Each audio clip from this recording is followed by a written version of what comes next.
Assalamualaikum warahmatullahi wabarakatuh. Perkenalkan, nama saya Siti Aulia Widyadari Juliana dari kelas 1C Farmasi Universitas Ford Depok Bukit Tinggi.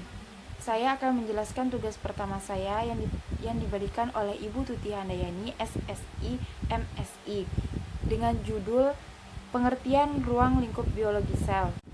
Biologi sel merupakan cabang ilmu biologi yang mempelajari tentang sel. Sel sendiri merupakan unit terkecil dari makhluk hidup. Makhluk hidup yang paling sederhana adalah organisme uniseluler atau satu sel. Terbentuknya sel makhluk hidup dijelaskan oleh Alexander Ivanovich Oparin pada tahun 1930-an. Seorang ahli biokimia Rusia melalui tahap evolusi kimia dan kemudian evolusi biologis. Teori ini dikenal sebagai neobiogenesis. Ada 8 teori tentang perkembangan sel.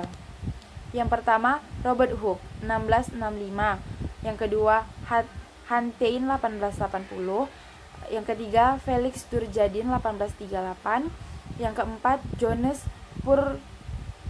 Purkinje 1787 sampai 1869.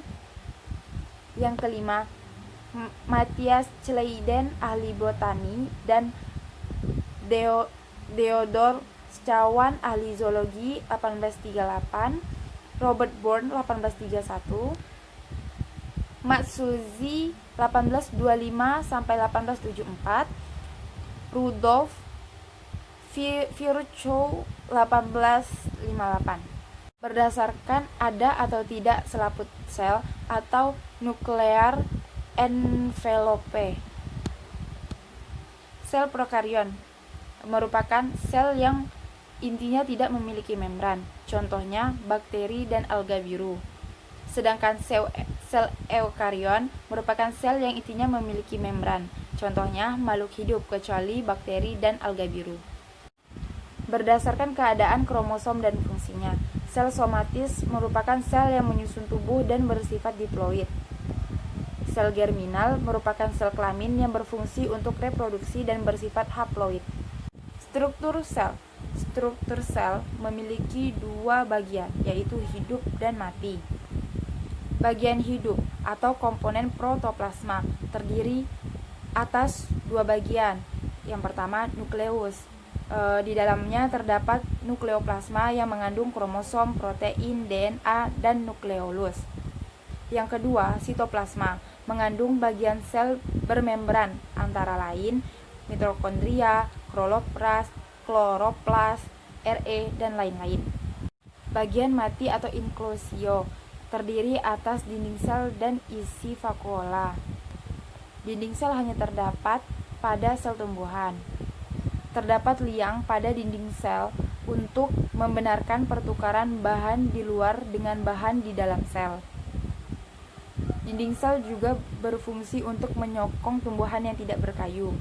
Membran plasma merupakan lapisan yang melindungi inti sel dan sitoplasma. Strukturnya yaitu model mozaik fluida yang dikemukakan oleh Singer dan Nicholson pada tahun 1972. Salah satu fungsinya adalah sebagai lalu lintas molekul dan ion secara dua arah. Berikutnya organel sel, merupakan benda yang bisa dijumpai di dalam sitoplasma. Ada 13 fungsi organel sel, yaitu membran plasma merupakan lapisan yang memisahkan sel dari lingkungan di sekitar.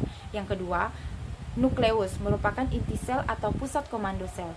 Yang ketiga, ribosom merupakan pabrik protein yang ada di dalam sel. Yang keempat, mitokondria merupakan organel sel yang berperan sebagai pusat energi. Yang kelima, retikulum endoplasma atau RE. Organel sel ini bisa dibagi lagi menjadi 2 bagian, yaitu RE kasar dan RE halus. Yang keenam, aparatus Golgi. Nah, jika protein yang berasal dari RE kasar masih memerlukan modifikasi atau pengolahan lanjutan, maka komponen itu akan dipindahkan ke aparatus Golgi. Yang ketujuh, lisosom merupakan pusat daur ulang sel. 8. Peroxisom. Nah, saat ada asam lemak yang masuk ke dalam sel, komponen ini akan dipecahkan untuk bisa digunakan. Yang ke-9, sentriol merupakan organel sel yang terdapat pada hewan dan jamur. Yang ke-10, plastida, merupakan organel sel khas pada tumbuhan yang terdiri dari 3 jenis, yaitu kloroplas, kromoplas, dan leukoplas. 11. Vakuola juga merupakan organel sel yang khas terdapat pada tumbuhan. 12. Dinding sel merupakan satu organel sel lagi yang khas pada tumbuhan. 13. Sitoskeleton merupakan serat-serat protein di sitoplasma yang berfungsi untuk mengatur pergerakan dan stabilitas sel. Perbedaan sel hewan dan sel tumbuhan. Sel hewan. Ukuran sel hewan lebih kecil daripada sel tumbuhan, tidak memiliki plastid atau kloroplas, tidak memiliki dinding sel, memiliki lisosom, memiliki sentrosom, mempunyai bentuk tidak tetap, tidak memiliki vakuola. Namun, jika ada yang memiliki vakuola tetapi ukurannya kecil. Sel tumbuhan, ukurannya lebih besar daripada sel hewan.